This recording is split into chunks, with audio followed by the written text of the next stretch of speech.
We are recording.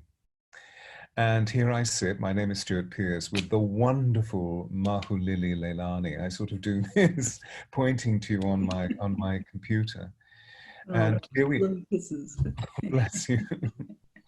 And as you've noted, dear viewers, we have this very unusual connection, which is a very heartfelt, soulful connection. And we've had a number of major conversations which have led us to deciding that we will record three very specific conversations.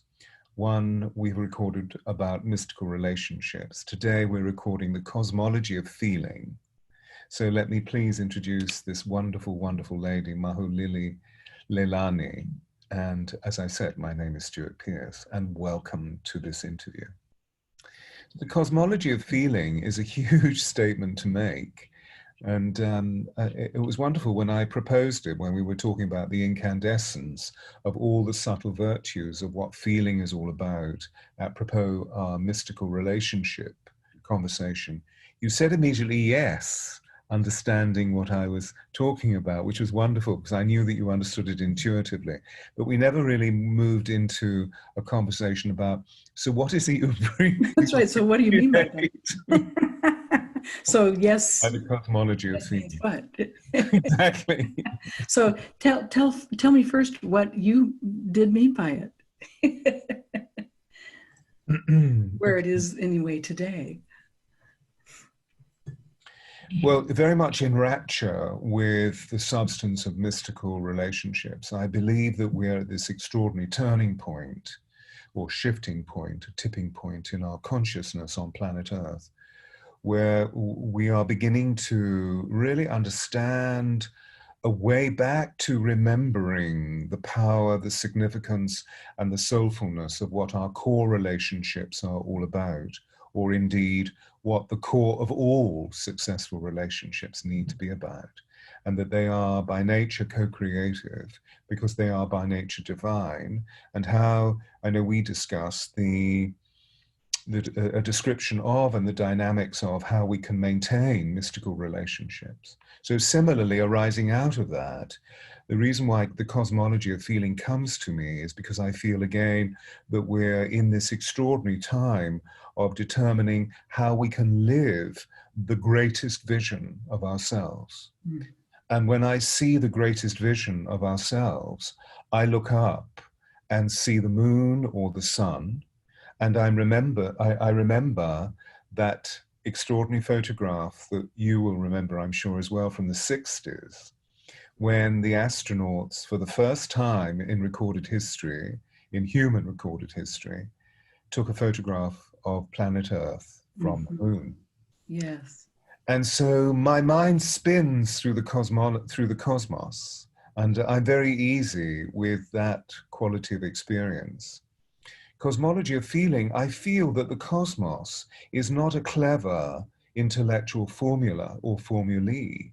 I feel that it is actually a domain of abundant, infinitely unfolding creative possibility, full of love and joy. That it's not made up of, we identify it as having quantum quarks and quantum foam and quantum mechanics. This is our way, I believe, of being able to perceive the richness and the diversity of what is generally known as the science of cosmology. For me, a supernova is a cosmic orgasm. It's the most extraordinary effusion of energy from the creative impulse that is there within the divine mind, as it were. So when I speak of the cosmology of feeling, I feel that feeling is the language of the soul, not thinking. Mm-hmm. And so I feel that we, as we embrace the remembering of the divine feminine on planet Earth at this time, because we're moving into the dawning of Aquarius, or we are in the dawning of Aquarius, and we know that our dear women have been suppressed for so many hundreds and hundreds of years, that now we're creating opportunities for women to have equal position with men, so that a much more dynamic, much more creative, much more alive conversation can take place. We know that when we move into that space, there is the expression of genuine feeling. Mm-hmm. And so that's really, talking of the cosmos and then bringing it down to planet Earth, and how is understanding the richness of the cosmos from a feeling state point of view, how we can be very grounded in the acquisition of feeling. And if I may say just one more thing, then I'd love to know your response.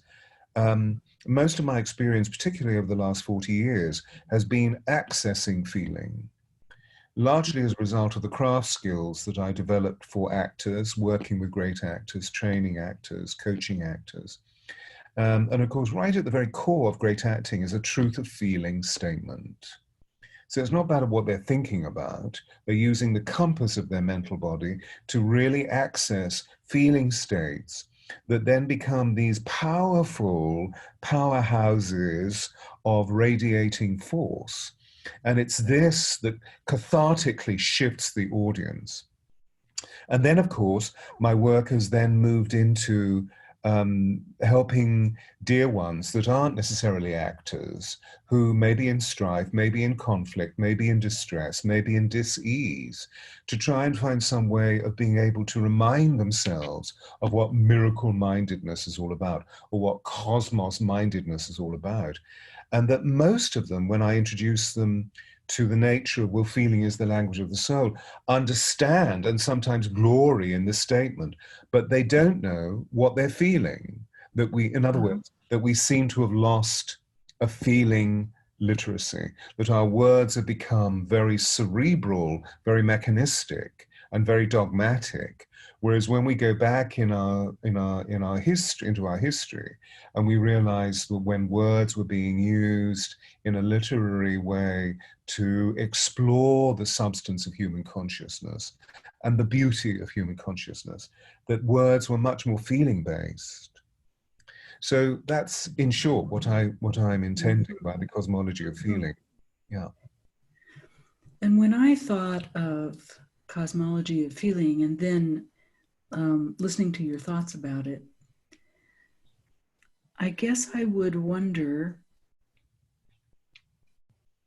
because I think more than one thing can be true at the same time, though they might appear to contradict, that we could say feeling is the language, as you said. But I think that we could also say at the same time that communion is the language of the cosmos, and that feeling is the connection point, is the entrance, is the portal or the doorway to communion. Without that access of emotion, then communing with and experiencing that fullness of the cosmos that you're pointing us to is difficult. It's made quite difficult. And the other thing I was struck with was when we use the word cosmology and we bring in the cosmos regarding feelings, it reminded me that there is an understanding amongst many shaman and mystics and other such people that I'm just pausing for the way I really want to say it, that emotion is highly desirable and that humans have a unique capacity for it, for better or worse, a unique capacity. And that throughout the cosmos is understood and known to be desirable. And that there are other beings throughout the cosmos who learn from us in this regard. Mm. So certainly we live the downside of feeling.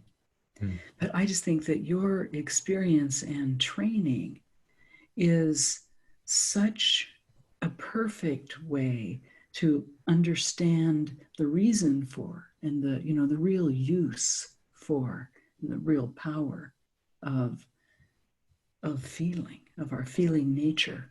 Mm-hmm. That's And I beautiful. think part of the reason that it's so desirable to come here, and it is, regardless of how things appear now, Mm-hmm. it's extremely desirable to come here for this experience. Mm-hmm. And part of the reason is to immerse in and get lost in and continue in a mastery, toward a mastery of this cosmology of feeling that we're talking about. So bringing it into relationship, that's the larger context that we're all associating with as we do it with one another, um, for better or worse, and as we do it between nations and so on. Really, that we're working on this one. Mm-hmm. How can this become the rich potential and blessing that it's meant to be, um, and still have the full spectrum of feeling, not just the good feelings, no thank you to all the bad feelings. They're all just energy. Mm-hmm. They're all just energy. Anger is the energy of the sun. Mm-hmm. It's just that kind of energy. It doesn't need to be turned on someone or something or a place to do damage, Mm-hmm. but nor does it need to be completely taken out of the vocabulary of feeling. Mm-hmm. Mm-hmm. Many thoughts come to my mind. Thank you. That's beautiful. Um, to celebrate the conviction of the fact that we are part of an intergalactic confederation, these angels come to me who, let's consider them as extraterrestrial, because they are, Because they're not of the earth. because they're not of the earth. They're not terrestrial. Exactly. And they've introduced me to some very extraordinary beings. They've introduced me to Lyran from Lyra. They've introduced me to Syrians. They introduced me to Arcturians. And once they introduced me to a group of beings that do not live within our galaxy, they come from elsewhere and are known as ultra-terrestrial. Mm. I remember when I first heard that, which is some time ago, over 20 years ago, I remember saying, wow, I'd never considered that, that we have intelligent life, which is not hominid, not humanoid, existing in other parts, in other galaxies beyond our own. However, the point that I wanted to refer to is that the angels have said that many of the intelligent species that are not humanoid, that live beyond our planet or beyond our universe, look at us with awe, because in many ways I see the cosmic joke of them saying, how did you do that? That here we are in flesh, here we are in weight, space, and time, and they're very dense energies. They're not, they're in light. And so how did you just do that? How did you just do, did you do that? How did you walk? Or indeed, how did you conceive of a child? Because they don't have bodies, and therefore things aren't slowed down.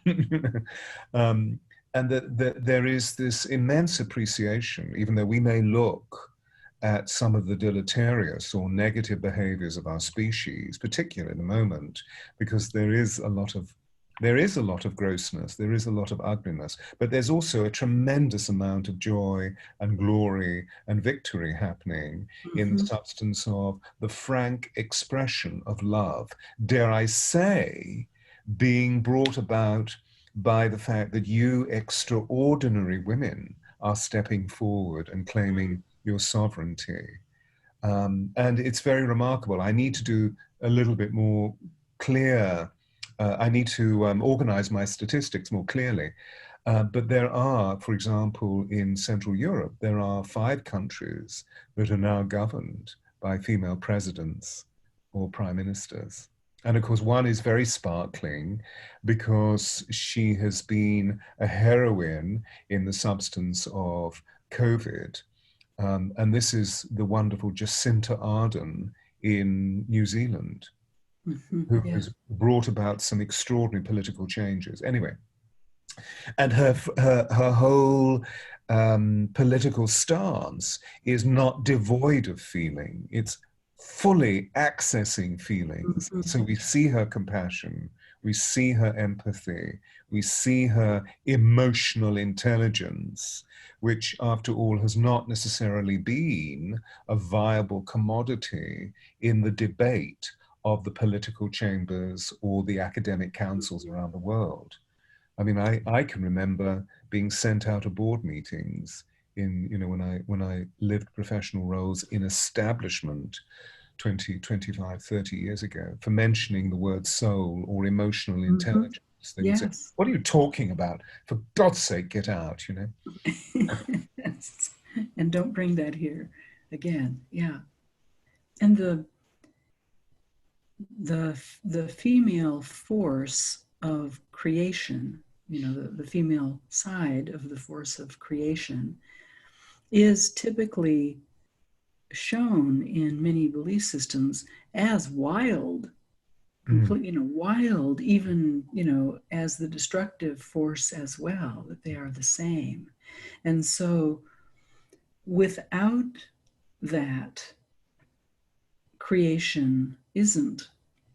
Without that, and when it when that enters into a human being, it can, into an earthling anyway, it can show up as rather wild emotional capabilities for love as well as, any destructive mm, one.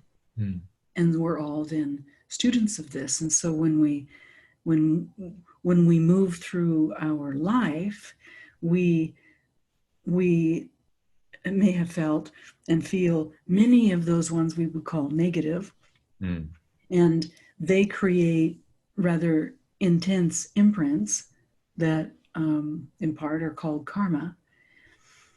And then we work with how all of this emotion imprints. And part of our intent for this conversation was about dealing with the difficult patterns, mm, but they're a response of emotion and and a byproduct in a way of emotion. And we we came knowing this. It can't be that we came hoping not to encounter any of that, mm, and certainly I would say if we've come more than once, we haven't achieved mm, not encountering that. And so we don't want to have these problems. mm, We want it to be over with. We want to reach some point where we're beyond it. And many of our spiritual philosophies sort of dangle that promised land when we're no longer so troubled by the negative emotions. But I think it's misthinking that comes from more typically controlling religious times, um, as a way to help us or make us focus on, things are terrible now, but when you die, you'll be in heaven. That type of thinking has a residue that has us trying to get out of all the time what is unpleasant in terms of our feelings. And yet we also know it doesn't work. It doesn't matter how much we keep trying, it doesn't work. And if we are to look at the great creative archetypes and forces, then I would say, no, it's not about getting rid of. They are part of it. And it's about deeper and fuller understanding of it. And at our stage, perhaps removing fear about it, still removing fear about those great forces in us, and fear about and self-judgment about having impressions and patterns created by them. I think this is the place we know what it's like, and we come knowing this is like the place where things can go awry you know, they say there's no accidents. I kind of wonder about that. It's true at one level, but in another level, this is the place where accidents can happen, Mm. so that, you know, other things can happen. And we come as, in a way, experienced travelers in this, knowing that, you know, we might get blasted and we might land badly on our heads. That's all part of the appropriate risk of being here. You Mm. know, it's not something to fear. We then are taught to really fear all of that.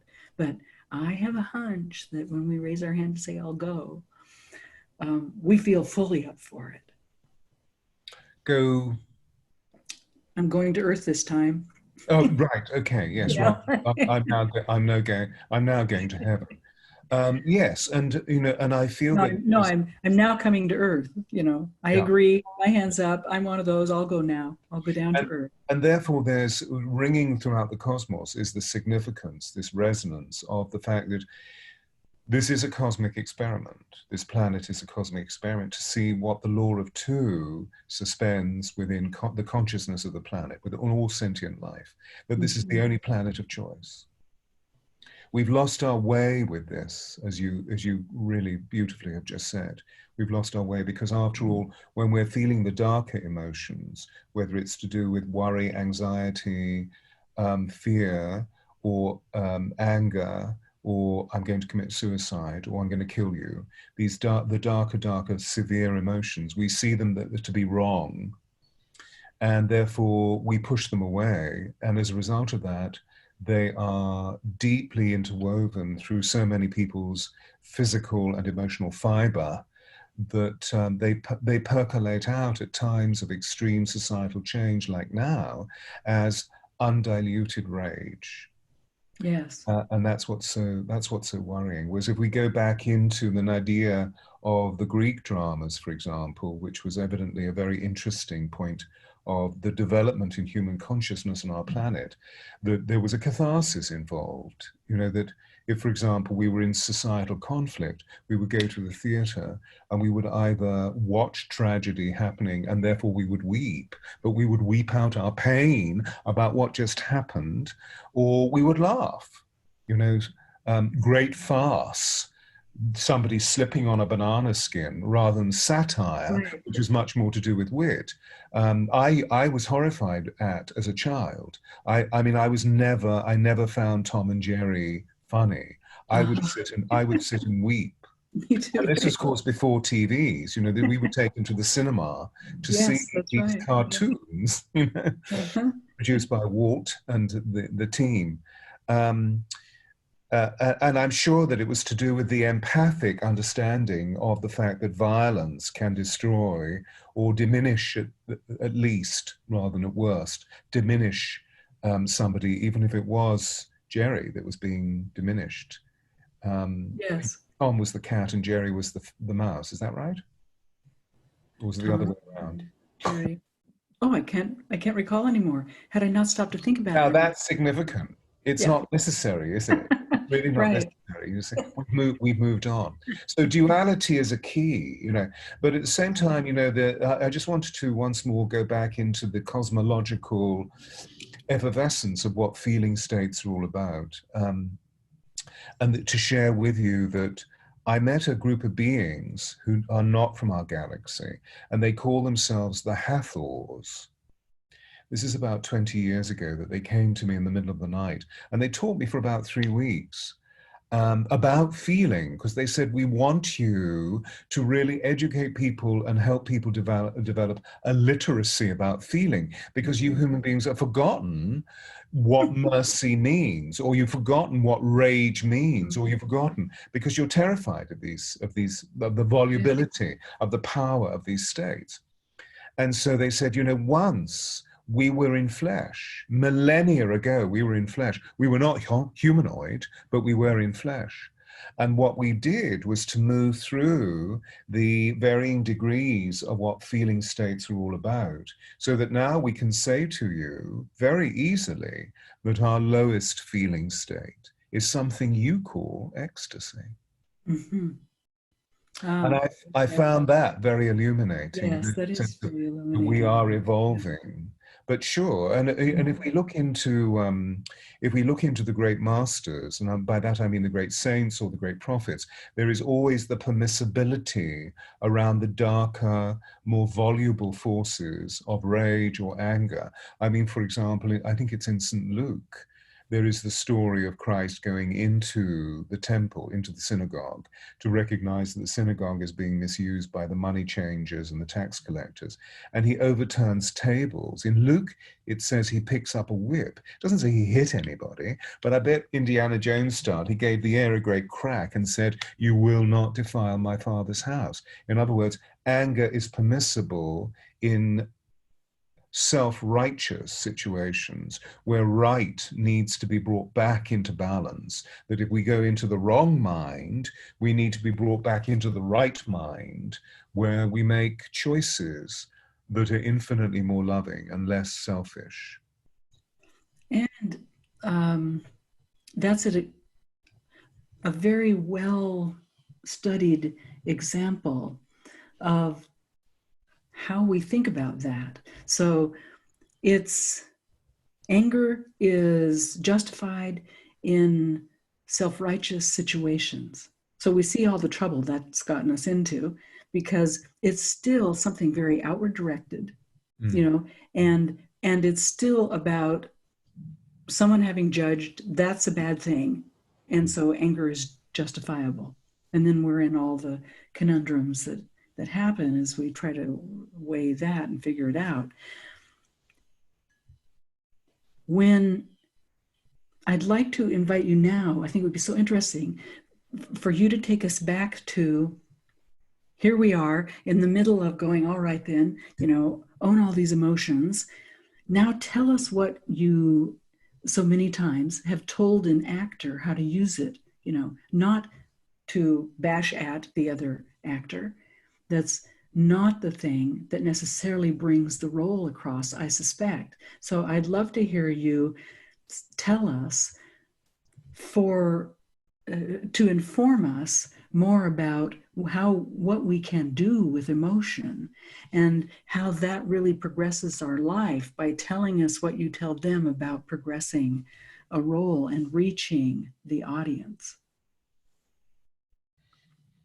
Yes, it's interesting because let's say, for example, there is an actor who is very facile and is able to access very easily very, very dark feeling states because they're playing a serial murderer or they're playing, you know, those darker edged energies such as rage.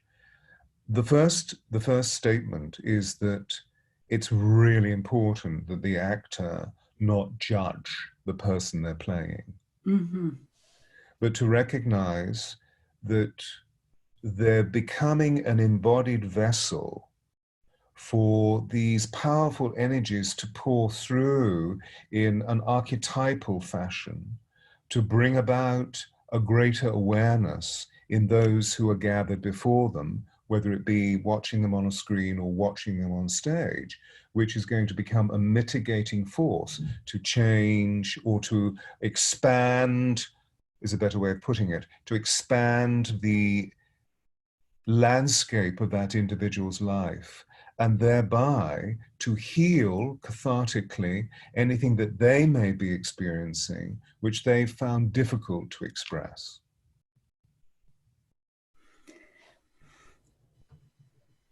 Do you think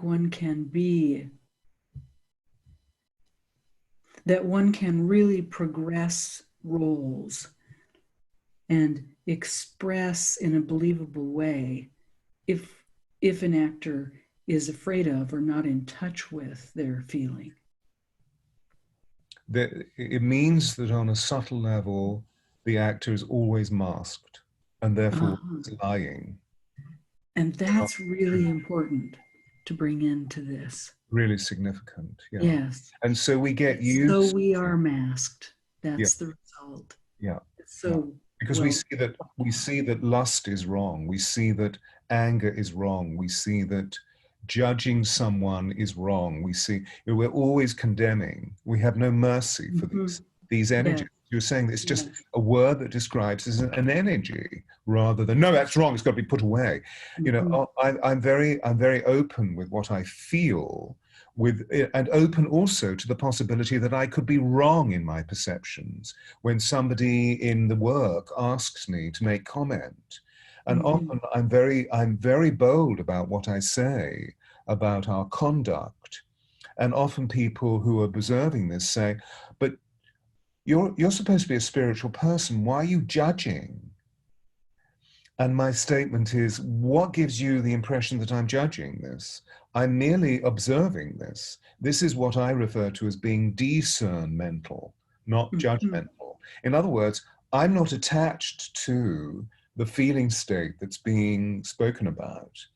And therefore, I'm not projecting my spleen, my anger, my rage, my envy, my jealousy, my hatred onto this person.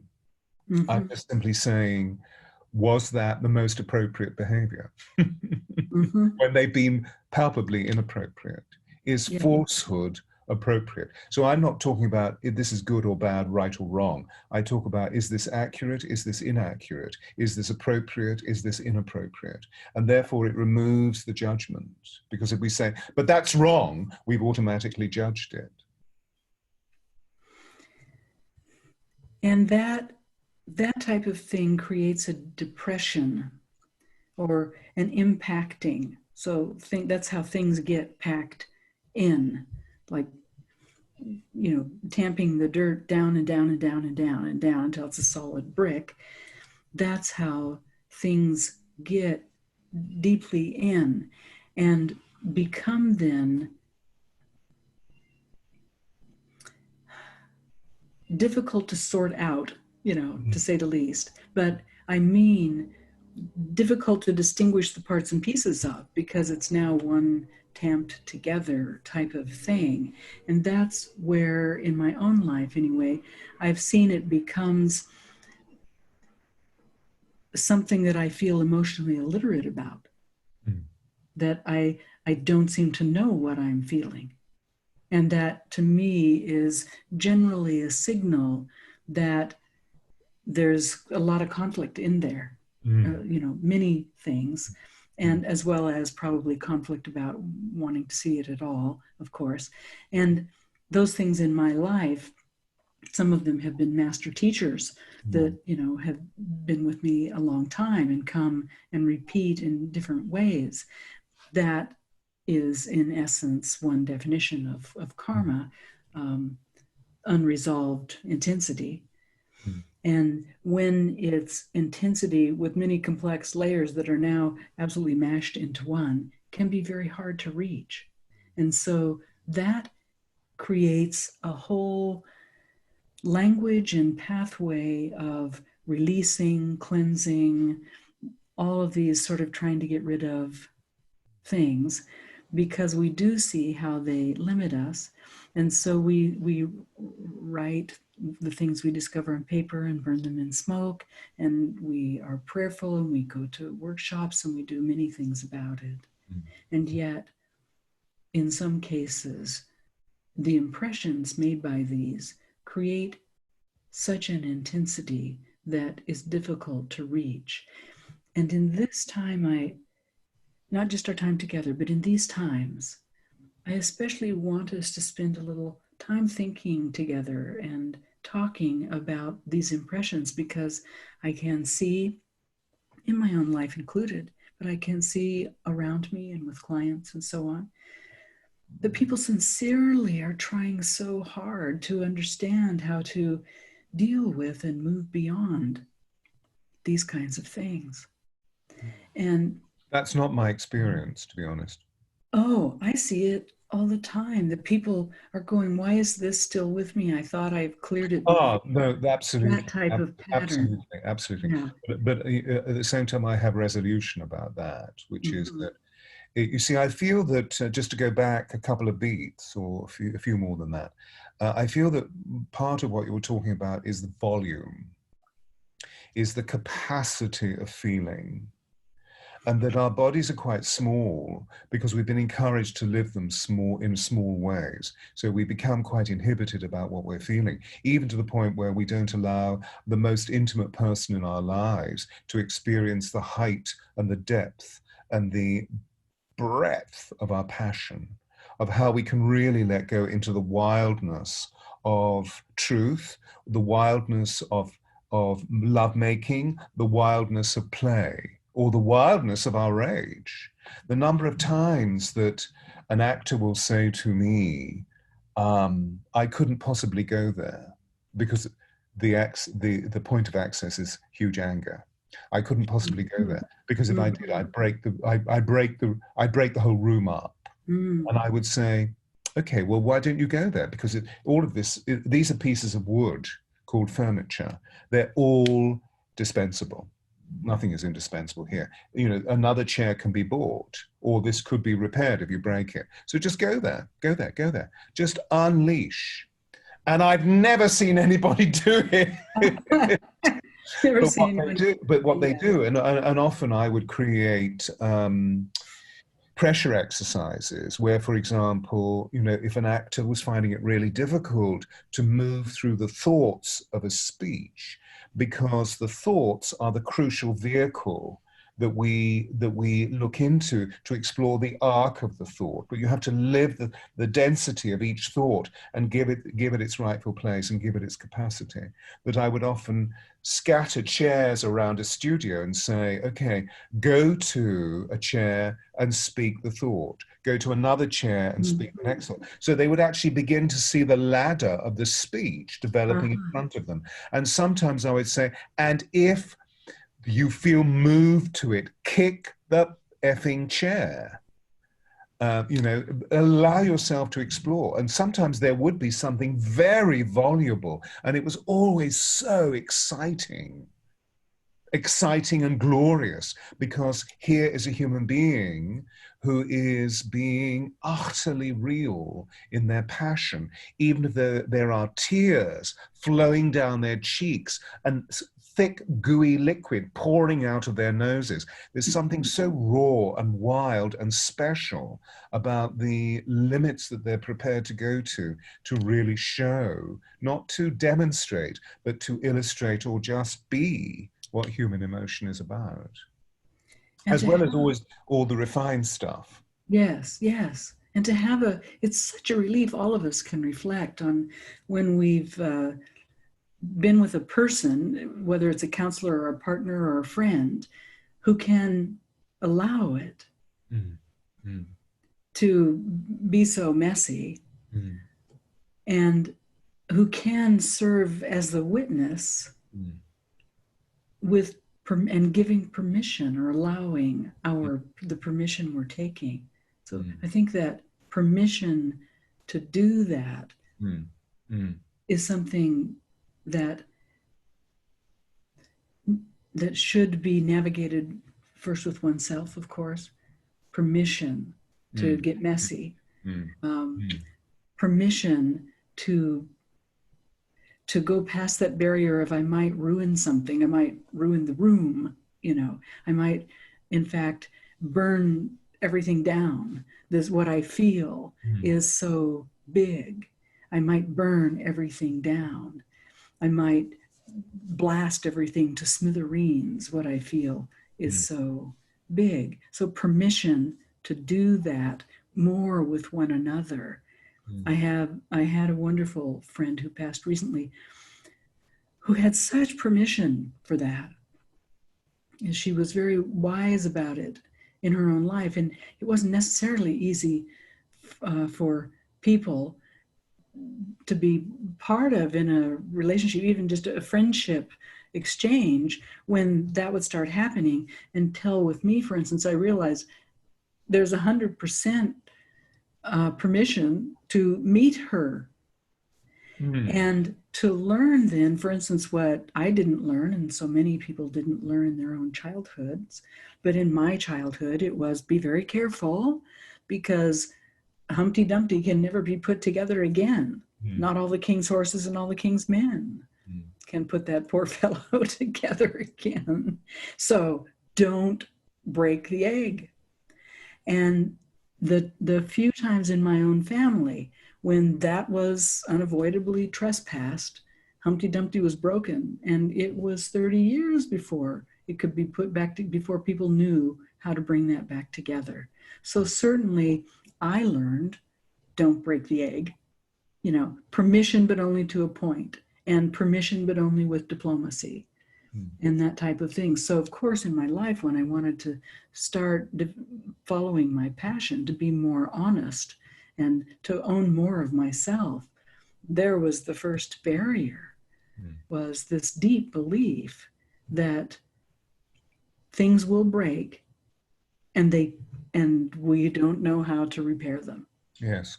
And they will be lost. And you see, I feel that the skill that we're being given, the awareness that we're perhaps nudging ourselves towards in this conversation, and the skill that we're being given by inspirational means, is the fact that all we need to do is to rest in the fulcrum of the fact that nothing is singular, everything is plural on this planet.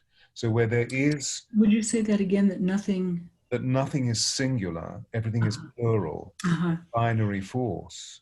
There is light and dark, there is male and female, there is love and hatred, there is terrible anger, but there is also glorious freedom.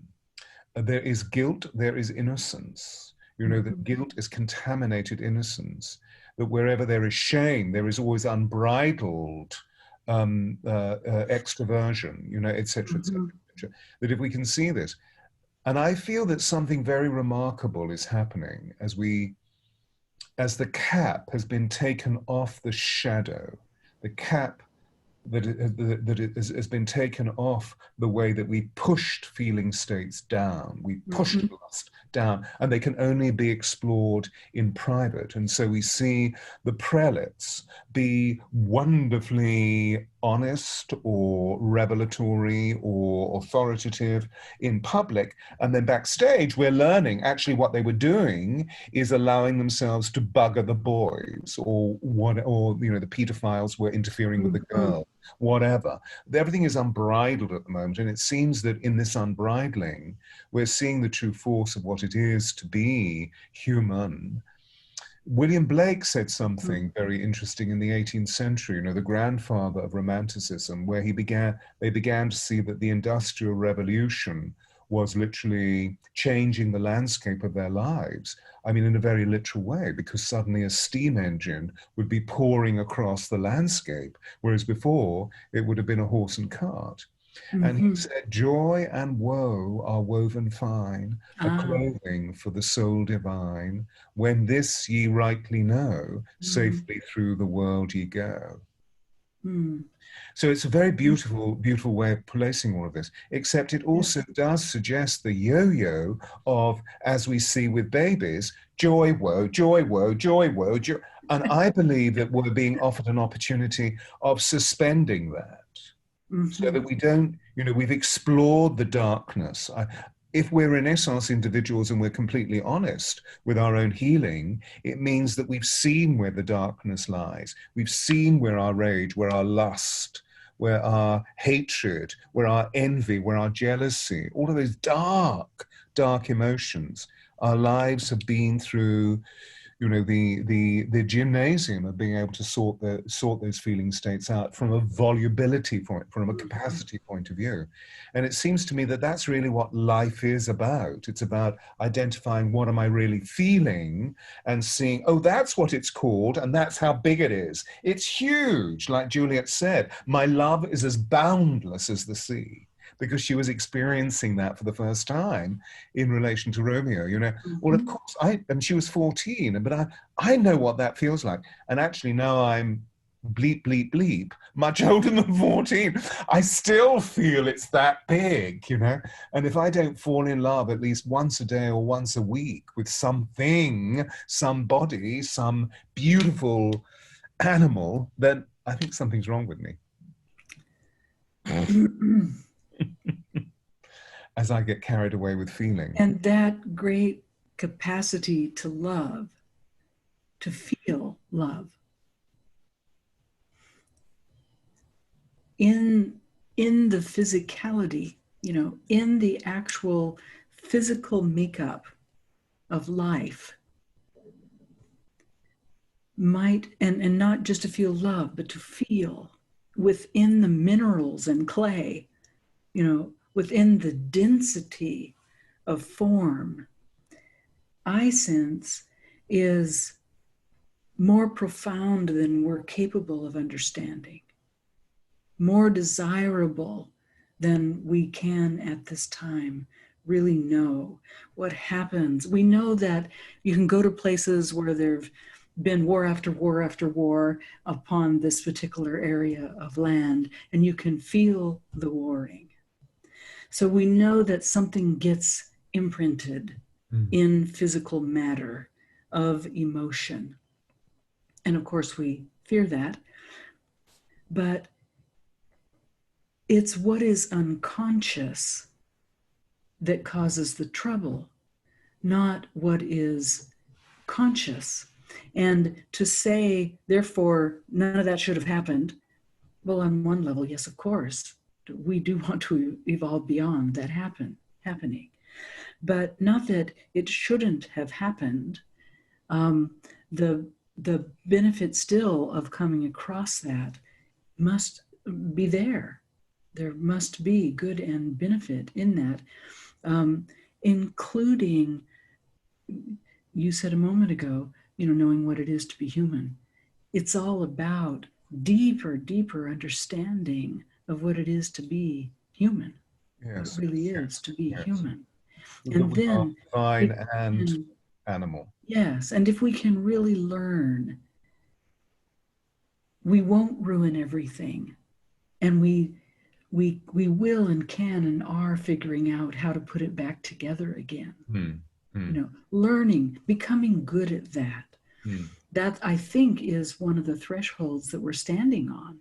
Things now so divided that, looks like Humpty Dumpty fell off the wall there. Poor fellow. Like the country can never come back together again, for instance. There's that deeply learned feeling that what is cast too far asunder can never be put back together. And yet, maybe that's what we're here, in this period of our time to begin to see is we can put it back together. How? Let's be asking, let's be intent, instead of trying not to be anything that might crack the egg, which hasn't worked for us. Isn't going to. It is absurd to suggest that, although it's rather beautiful in its poetry, on one level it's completely superficial. It's absurd to suggest that anything that is cast asunder cannot be repaired, because everything can be repaired when we use the art of alchemy. That's the whole point. Even years and years and years and years and years and years and years and years of deep sorrow, that eventually, if that person, if it is appropriate, all in the face of divine will, if it is important for that person to move into an escalated state or into an aspirational state, into a transcendent state, it can take place. I've seen extraordinary things happen in my life, particularly with the disease with the disease cancer, where, because my mother over 40 years ago perished from cancer, and my whole life shifted from a professional point of view, from an aspirational and creative point of view, in order to serve her for a year. She was given 3 months, but she actually lasted over a year. So I was part of that conversation of watching a very beautiful being, both inside and outside, rot from a disease. And what that means on feeling levels, because that's physiological, is the statement of, how are you feeling today? Terrible. So there is no hope. In other words, all there is despair and depression and jagged confusion and I loathe this. if there's will enough to express that. And then, of course, eventually there's the resignation or the surrendering into not transcendence, but the surrendering into the disease. I confess that made me so angry all the way through. And I believe that it was my anger that kept me alive to support whatever life was left in her body until the final moment when I remember it was about 4 o'clock in the morning when suddenly she said to me, "I'm dying, get me into hospital." And she was, you know, obviously in the home that we created for her when my father had died.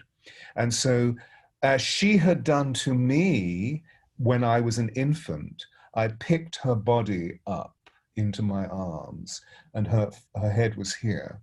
And I carried her into the car, and which I'd literally driven up onto the sidewalk so that we didn't have far for her to, you know, for me to journey with her, and put her into the passenger seat and strapped her in with the seatbelt, and then drove off. And she said to me, "Darling, would you take me past all the old haunts," which meant where the family had lived, where because our lives were completely involved in the substance of the people whom they served, which was the British royal family. They lived in this grace and favor situation. So I drove all the way past, you know, at 5 o'clock in the morning to let her see, to say goodbye, and then got to the hospital, and she immediately went into a coma. Wow. The transition of that. And then, of course, you know, 24 hours later, whatever, I wasn't there. My brother was there. The eldest, the firstborn, was there, you see, was there. Although she was comatose, she was literally foggy with morphine. The nurses were able to say, "Your mother has died." And there was absolute joy, not the horror of death, but the joy of transcendence.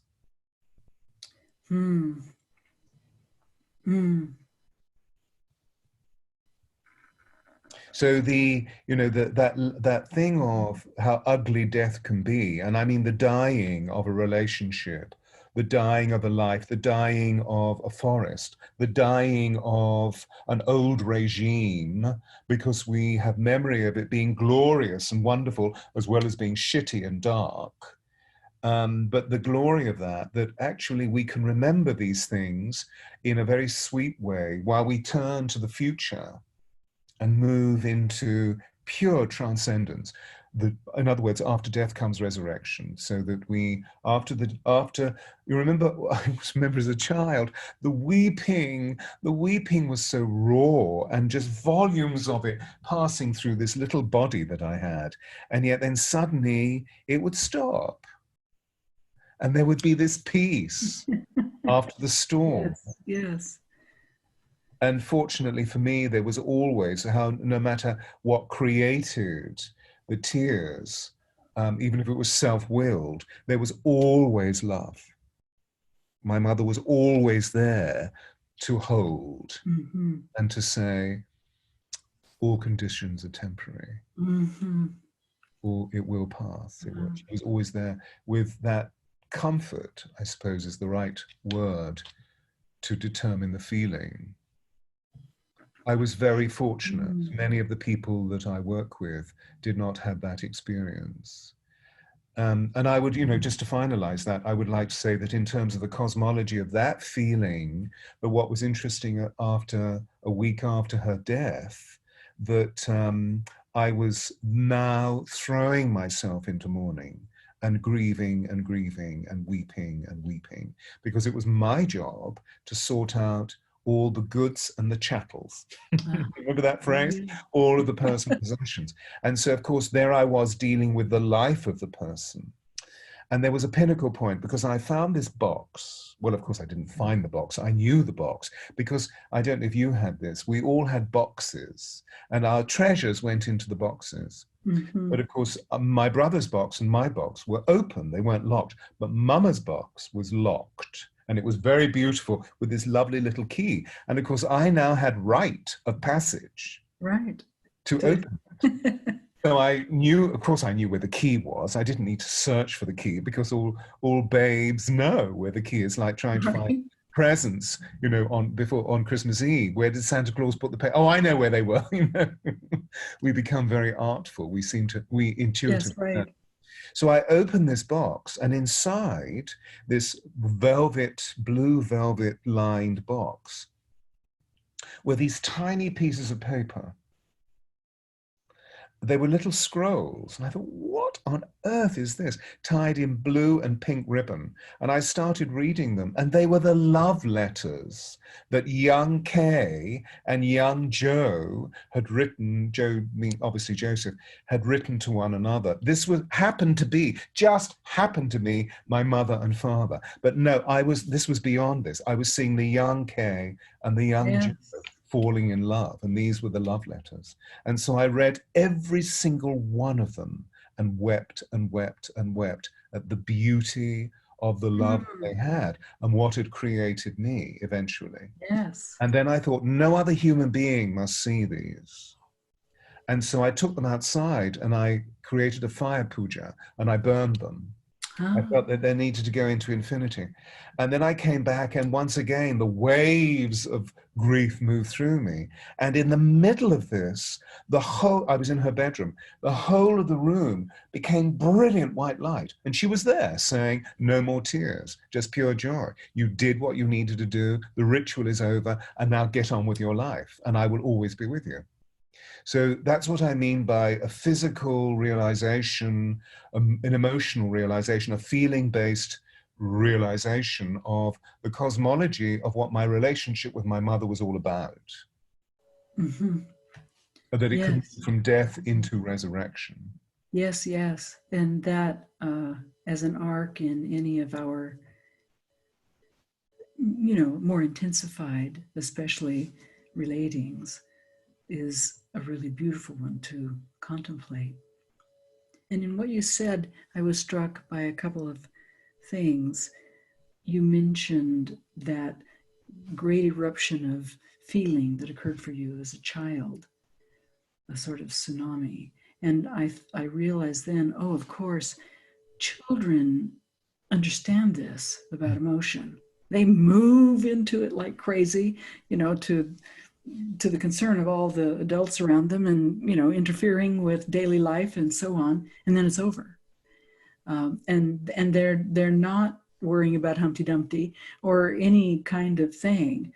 They're excessively joyful and completely displeased, inconsolable, so many things. And we think as a parent, what we must do is sort of train all that out of them, Mm, right?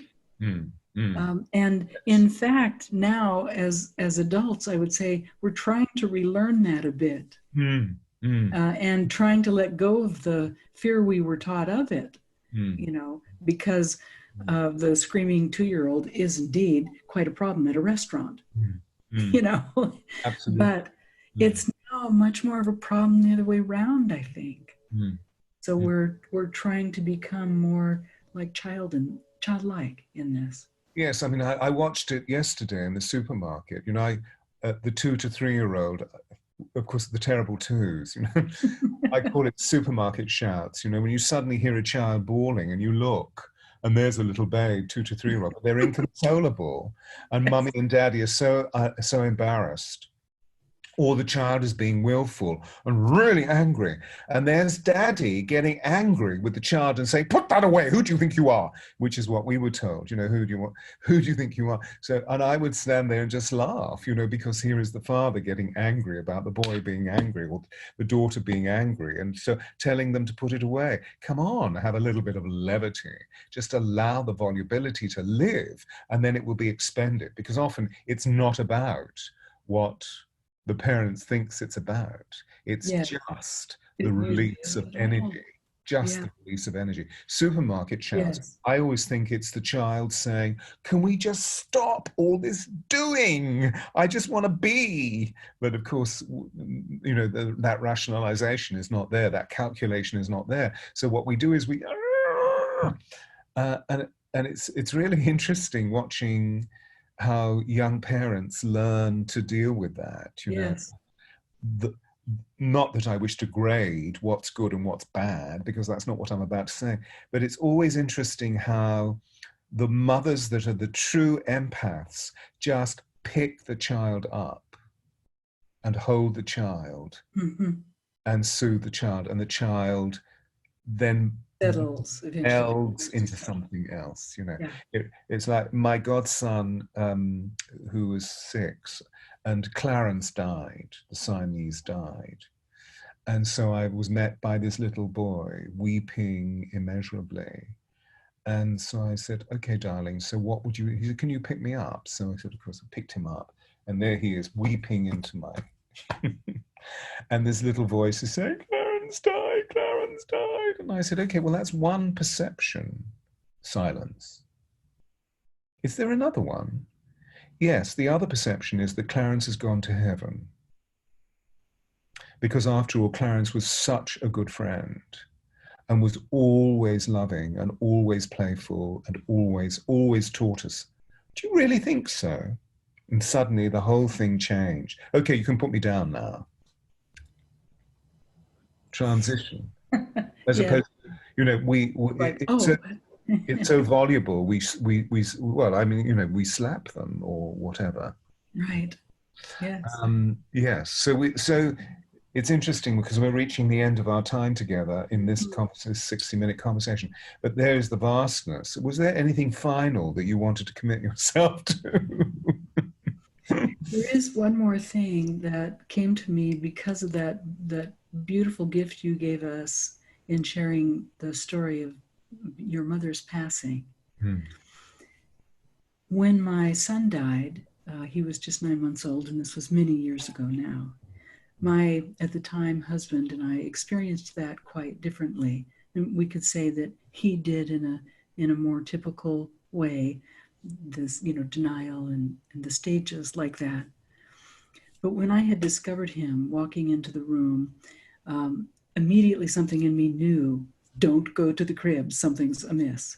And Hmm. so that there was that moment of denial where I went to the window and I noticed the last of the evening sun in the dust motes and realized he's not alive. And I hadn't been to the crib anymore, and I had no reason to think that could be so, but I knew it. And then I went to the crib. And he died of sudden infant death syndrome. And he was already stiff. And so I touched him and could tell immediately, and I straightened, feeling his essence still in the room. And then the only way I know how to explain it is that I experienced the angel of death or something. Maybe this guide or messenger who is there at that particular moment, not the guide that will take us on. And I understood. It was like I saw a giant wave about to crash over me. And so much so seemingly physical that I threw my arms up like that in fear of this enormous wave that I could not live through. When this messenger gave me to understand, telepathically, I would say, that it was a choice, that I could let the wave crash over me and, in fact, survive it. Or I could go the path more common. And that both were viable paths. And I asked, could I survive that wave? Because it was, in essence, not to place a barrier between me and that feeling, that experience that was about to crash, that knowing, to have no buffer. Can I survive that? And they said, yes, if you walk with death. If you walk with death, then you will learn what it is to walk with death. And the shaman in me, without thought, okayed that, in a way said yes. and that wave hit me, and it took me to my knees. I Mm. so fully knew he was gone without any adjustment. I completely understood his note will not be in my song in this physical life again. Mm. And it was so intense, I thought, I've made the wrong choice. I won't be able to survive this. Mm. I can't even breathe. I'm going, it's like being underwater. I'm not going to get to the surface. And I struggled to get up. I struggled with this. I felt fear that I'd chosen wrong. When it passed, and then death said to me, it is it it is an ebb and a flow. Mm. All emotion is an ebb and has an ebb and a flow. And I think keeping that in mind about our emotions is they are fluid, they are watery, as we know. They are, in fact, the essence of the element of water. And letting it come through us is what keeps the dam from breaking. Mm. Even like with death, we all know what I'm talking about in this experience.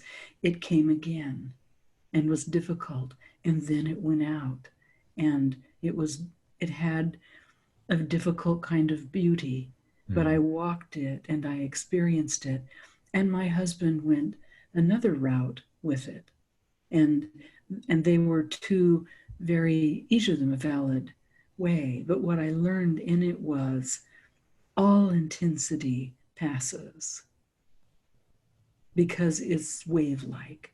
And the wave-like movement of the cosmos, as we come back to this the cosmology, is more the essence of our being, and is the way that emotion is to work through our vehicles.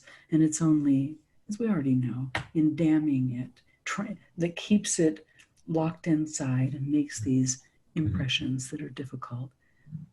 But letting it flow is, that understanding might be part of what allows us the greater permission to be part of what is unpleasant without debilitating fear and the need to block it.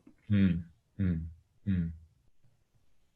that to be human is to really be witness to it and not Yes. judge it, but Yes. and then it passes, yes. And witness doesn't mean not experiencing it. Oh no, I believe it means experiencing it. Yes, It's yes. just that you're not right in the center of the action. You're on the periphery of the action. As you were saying, the waves hit, because I feel that there's something immensely hallowed in your story that comes in childbirth or in death. The waves come, and they're different. Because I know that when a babe is about to come forth, there's a moment where everything is suspended. It's almost time stands still. And then the child's cry is heard as it comes up, whether it's slipping out of the birth canal or being taken from the belly in cesarean, and it's just this extraordinary moment, which is spine chilling. I feel that moment of entry and leaving is just so exquisite about the nature of what life is all about. And part of the experiment that we were describing at the beginning of our conversation, that this is a cosmological experiment to see, can we be as awe-inspiring as they believe us to be? Right. Not that there's any test involved. It's just let's be true, let's be expressive, let's not be frightened of wildness or volume, and let's just live with love at the core of it, because love will always take us forward, even if it's the love of the drama. I know you've been in moments, I'm sure, where it hasn't happened for some time, but I can remember in the ecstasy of passion, where I was arguing a point with a lover, that I would watch myself doing it and go on enjoying the drama. Yes. Yes. until, you know, one's awareness is, look, is this really necessary? Why don't you move now that you've expressed whatever the frustration or the irritation or whatever it was? Why don't you now move into harmony, both externally and internally? You Not know? just yet. I'm not done. After this. Yeah. So hopefully this conversation has given our dear ones listening permission to feel the cosmology Yes. of feeling. And I And know, we know it's not easy. All of us know that feeling and being wild and allowing, so many people must move somewhat timidly toward that. So permission to move, to be more expressive, far more expressive. mm, mm, Mm. Well, yes, it's just been so wonderful visiting with you again. it's a very hallowed, very special to use the word yet again, and I thank you. And so we have reached a point of completion in our conversation for today, everybody who's listening. And so thank you so much for listening in. And as you well know, to reach this wonderful lady, all you need to do is go to her website, which is MaHulili.com, MaHulili.com. Thank you, Stewart. my pleasure. And the best route, are you using that word route? It's an American, we say route in the United Kingdom, but the best route is www.dianathevoiceofchange.com. Now that's an interesting thing we didn't talk about, the collective grieving of one as great as Yes. Diana, for example. We didn't go Right. into that. We personalized a lot of our grieving about the Mhm. volubility of feeling. So that's something we'll reach into. Blessings Yes. and namaste, namaste, namaste to all you wonderful people listening. Mhm.